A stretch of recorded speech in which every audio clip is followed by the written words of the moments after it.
Yan mga idol ang pools. Ang ganda ng ano dito mga idol kasi makikita nyo yun, meron isa sa gitna, sa ilalim dumadaan yung tubig. Ayan oh. Ganda. Hindi ko lang alam kung anong tawag sa pools na to, hindi tayo nakapagtanong-tanong. Ayan. Dayo lang kasi tayo dito mga idol. Ayan.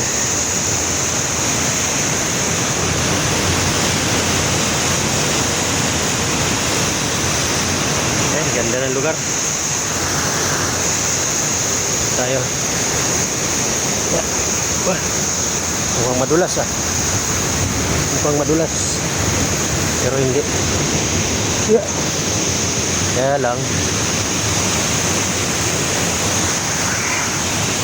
Bah.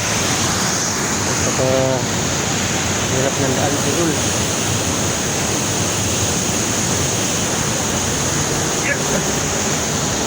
Harapan ako ay madulas ng ating cellphone ay masisira.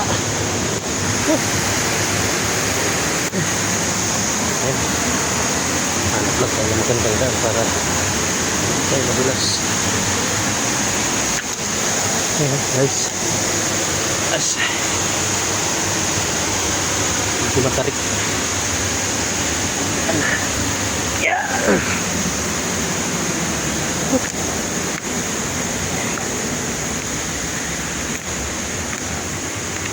Makakya tayo dito. Yeah.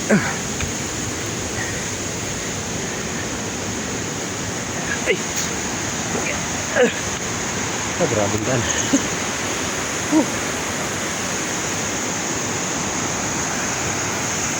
Yes sir.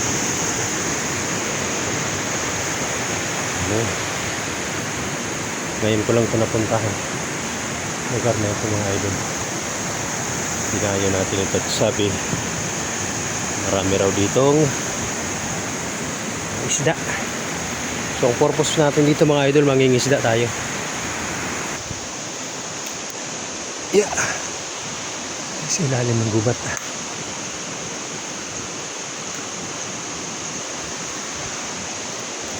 So ito guys, palatandaan eh ito inaabot ng baha itong lugar na ito pagka siguro bumaba kasi yan, kikita nyo naman yung mga plastic, mga basura.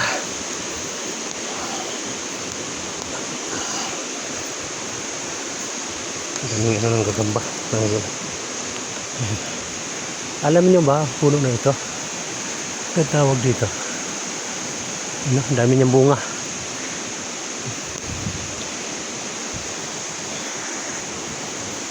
Yan.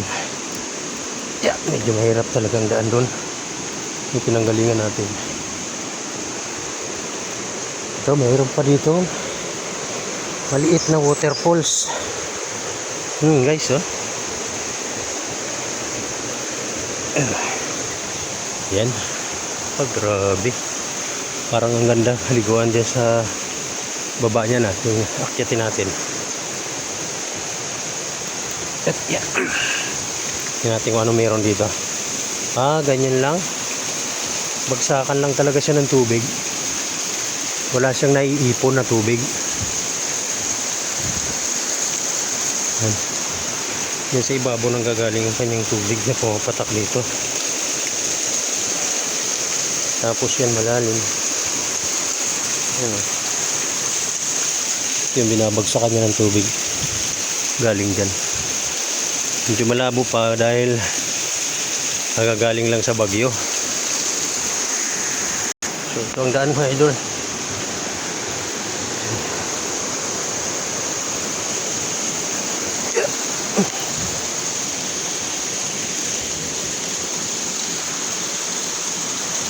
Gubat talaga siya. Ito ay malayo na ito sa kabahayan. Wala halos pumupunta dito. Mahirap kasi ang daan guys.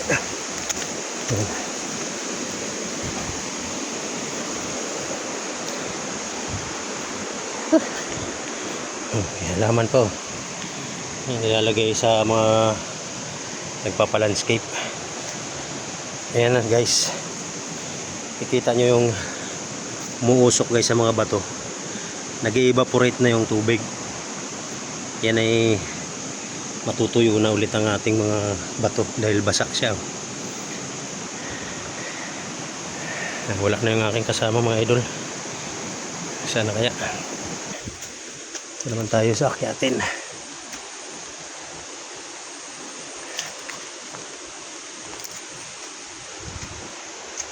Yun, hindi dito duman sa ilalim. Tagos doon, kaya lang mayroong baka dyan sa ano. Sige. Alam mo naman, King Cobra kahit saan lang lugar yan nandoon. Ayan guys, kanya naman ang view dito. You know, may saging na paborito ng mga monkey. Ayan. Namumulaklak pa lang. So dito tayo.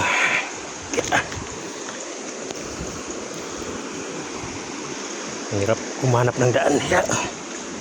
Saka tayo madulas. Uy, ano? Ayan. So dito may bukal din dito. Napagkalinaw ng tubig mga idol. Diyan galing sa gubat na yan.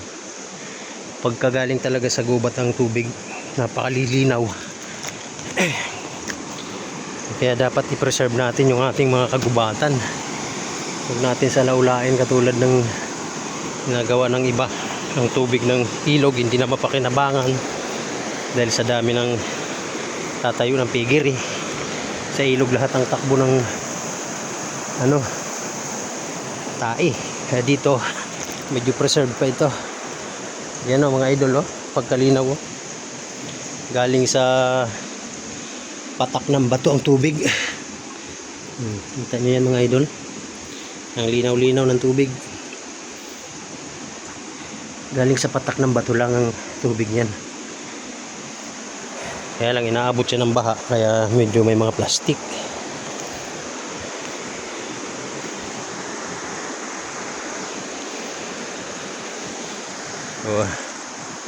Yan o, yung gulong ng truck. Yung monkey. Ayan mga idol, ang bunga ng saging na monkey. Nakita niyo yan. Malapit na yan mahinog. Ayaw ko kung may monkey dito. Kainin nila yan. Yan, paborito nila yan mga idol. Tayo.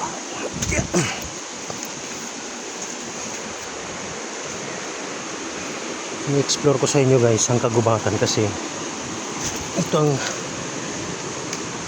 source ng ano, tubig. Yung iba dito kumukuha ng mga kalakal, kung anong makukuha dyan, mga gulay-gulay. Huwag lang magpuputol ng punong kahoy kasi yan ang naghahawak ng ating mga bato para hindi tumibag. Ayan, tignan nyo ang ilog natin. Yan, napapakinabangan niya ng mga tao dito dahil sa pangingisda. So kung magiging kontaminado yan, paano pa ang iba na sa ilog lang umaasa? At ang kagubatan naman ay sinasalaula na rin. Ayan. Bigyan din natin ng pansin yung ating mga kababayan na dito lang umaasa sa gubat at sa ilog. Ayan. Ayan guys, napakasarap ng ganitong lugar. Ma-preserve, walang ano, depolluted.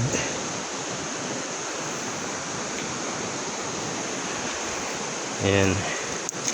Yung mga nagtatayo sana ng mga piggery na malalaking farm, sana wag niyong patakbuhin sa ilog yung mga tae ng inyong mga baboy kasi kawawa naman yung mga umaasa sa ilog.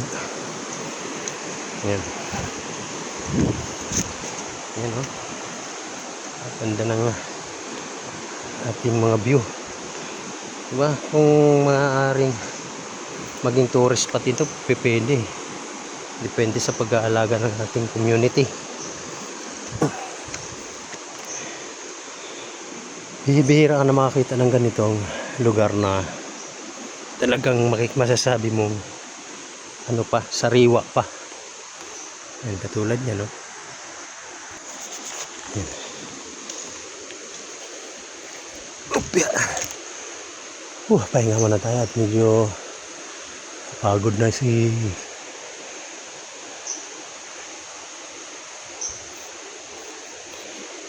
saan kaya tayo nahanap kami ng spot kasi guys na no pwedeng paglatagan ng lambat, kaya in-explore ko na rin ito ang lugar na ito na sariwa pa.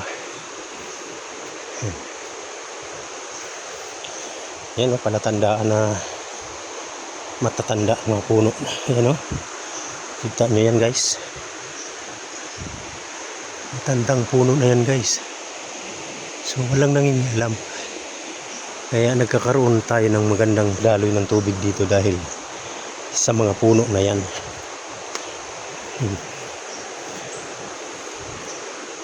Hindi ba?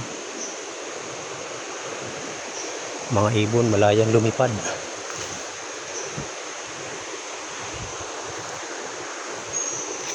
So yan, saan kaya yung aking kasama? Saan na dito?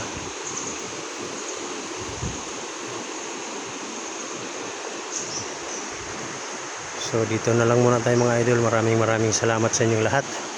Sana ay maging bahagi kayo ng aking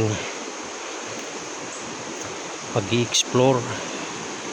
Sana isa rin kayo sa pagpahiwatig sa ating gobyerno na i-preserve naman yung mga ganitong lugar para lang din sa source ng tubig at saka sa source ng income ng mga taga-bukid, mga sa bundok at saka sa ilog. So guys, maraming salamat.